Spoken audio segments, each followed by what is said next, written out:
Well, that's just peachy. Somewhere along the way while I was trying to open the pack, I hit the do not play button or the pause button on this sucker.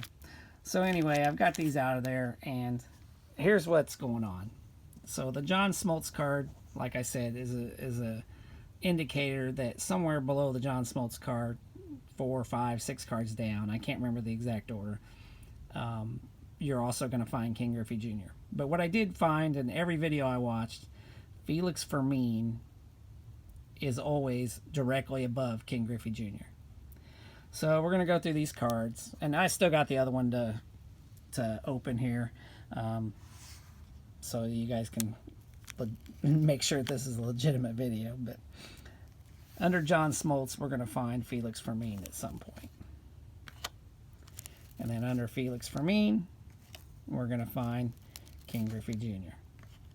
It's always Frank Viola, Bruce Sutter, Felix Fermin, and then King Griffey Jr. Now, I know the video cut out first, so y'all didn't see this. So I'm going to try to be a little more careful this time when I open the next pack. And they're going to be in the same order. We're going to find that as we pull these off, they're going to be in the exact same order in the next pack as they were in this one. It's John Smoltz.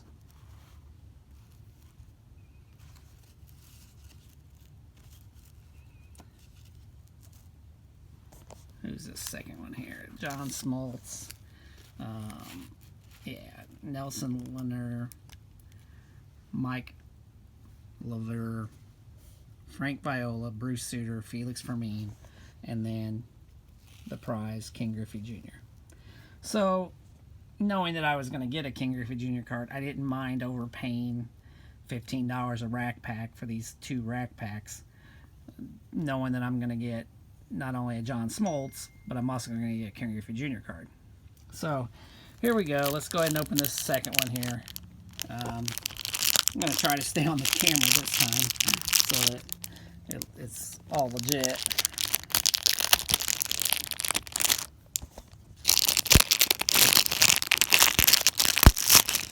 So here we go.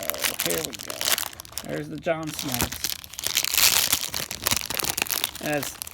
As I said before, some of these packs, like I said in the 89 Fleer, some of them have the inner cellophane wrapper, like this one had, like the first one had, and some of them don't.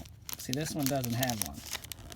I don't know why that happened or why that was, but that is what it is. So, here we go. Should be John Smoltz. Under John Smoltz should be Nelson Lanier. Well, there you go, Nelson Lanier. Then you should have Mike Laveler. Oh, what do you know? Mike Laveler. Then underneath him, we're going to have a Bruce Sutter. Let's see if we got a Bruce Sutter here. Oh, we do not have Bruce Sutter, but we do have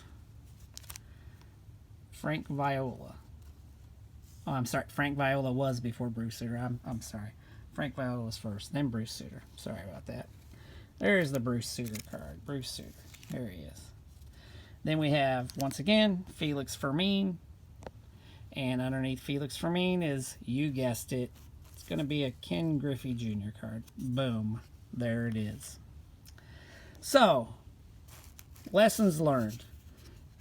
And again, when I decided to buy these, when I decided to pay $15 a piece for these 2 rack packs, I was pretty certain I was going to get these King Griffey Jr. cards in there. And I also looked at the centering on the front of these, and the centering wasn't bad. So I was going to get, you know, basically the King Griffey Jr. card's a $10 card. I thought that's what I would get, was about a $10 card. John Smoltz is, you know, a couple bucks. So I wasn't going to get totally screwed. The lesson to this is there's unscrupulous people out there selling these rack packs. You know, like I said, I got 58 of them. 72 is what comes in a full case of rack packs. I did test it out. You can also find the Billy Ripken cards this way, and you can also find the Randy Johnson cards this way. I saw that in the videos that I watched on YouTube. And you can look on YouTube and you can see the exact same things for yourself. There was one other variation where King Griffey Jr. was found, and that was behind a couple cards after the Kirby Puckett card. The Kirby Puckett card was upside down, but he was always right underneath Felix Fermin. Every single time he was underneath Felix Fermin. So, you know, hopefully this is a lesson to you guys. Make sure if you're going to buy rack packs, only buy them in sealed cases. There's no point in buying them in individual rack packs. They're 99.9% of the time they're going to have been searched by somebody. There's a lot of people out there that are selling these and making a lot of good money on them. Don't waste your money, and you know, you get 5 or 6 rack packs and think you just struck out. You know, that's not the case. They've been searched. So I wouldn't buy rack packs at all, but if you do buy them, I would buy them in a full case. Everybody have a good one.